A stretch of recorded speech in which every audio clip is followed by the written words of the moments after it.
Hi friends, welcome to my channel. இன்னைக்கு என்ன கதை பார்க்க போறோம் அப்படின்னா இன்னைக்கு ஞாயிற்றுக்கிழமை அதுக்கு தகுந்த மாதிரி ஒரு கதை பார்க்கலாம்.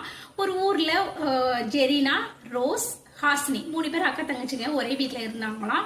அன்னைக்கு சண்டே வழக்கத்தை விட 3 பேர் ரொம்ப சந்தோஷமா இருந்தாங்களா. ஏன்னு கேட்கும்போது அவங்க அம்மா அன்னைக்கு சிக்கன் பிரியாணி செஞ்சு தரேன்னு சொன்னதுனால ரொம்ப சந்தோஷமா இருந்தாங்களாம். அவங்க அம்மா எப்படா மதியம் வரும் சமைக்க ஆரம்பிப்பாங்க அப்படின்ட்டு 3 பேர் காத்துக்கிட்டு இருந்தாங்களாம். அதே மாதிரி அவங்க அம்மா மத்தியானம் சமைக்கவும் ஆரம்பிச்சிட்டாங்களாம். முதல்ல என்ன பண்ணாங்க அப்படின்னு பார்த்தா முதல்ல பாஸ்மதி ரைஸை ஊற வச்சுக்கிட்டாங்களாம்.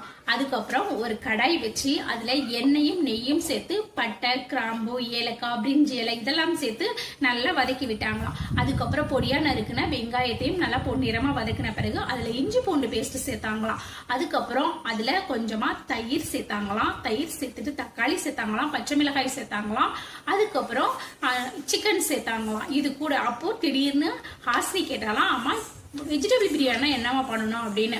இதுக்கு ஒண்ணும் இல்ல, நம்ம சிக்கன் சேர்க்கறதுக்கு பதிலாக காய்கறிகள் சேர்த்தா அதான் வெஜிடபிள் பிரியாணின்னு அவங்க அம்மா சொல்லிட்டு அதுக்கப்புறம் அதுல கொத்தமல்லி, புதினா எல்லாம் சேர்த்து மிக்ஸ் பண்ணிட்டு அதுல ஸ்பைசஸ்க்காக தனி மிளகாய் தூள், தனியா தூள், கரம் மசாலா, பிரியாணி மசாலா, மஞ்சத்தூள் இது எல்லாம் போட்டு நல்லா வதக்கிட்டு அதுக்கு ஒரு டம்ளர் அரிசிக்கு 2 டம்ளர் தண்ணி அப்படிங்கிற விதத்துல தண்ணி சேர்த்து அரிசியும் சேர்த்து வேக வச்சாங்களாம். ஒரு 70% அரிசி வெந்ததும் தம் கட்டி ஓபன் பண்ணாங்களாம். வீடே பிரியாணி வாசம் தாங்க முடியலையா.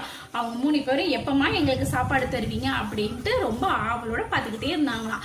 3 பேருக்கும் பிளேட்ல சாப்பாடு எடுத்து வச்சாங்களாம். 3 பேர் ஒரு வாய் எடுத்து வச்சு சாப்பிட்டுட்டு, அம்மா பிரியாணி சூப்பரா இருக்குமா அப்படின்னு ஹாசினி சொன்னாலாம். அதுக்கு ஜெரினா சொன்னாலாம், இல்ல இது ஹோட்டல்ல சாப்பிட்றதை விட ரொம்ப டேஸ்டா இருக்குமா, ஹோட்டலோட சுவையே மிஞ்சிடுச்சு அப்படின்ட்டு ஜெரினா சொன்னாலாம்.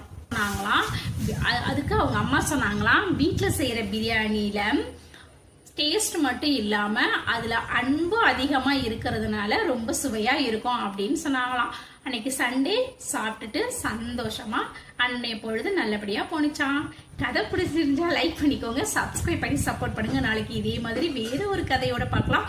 உங்க ஃப்ரெண்டுங்க இதே நேம்ல இருந்து அவங்களுக்கு ஷேர் பண்ணி விடுங்க. டாடா, பாய்.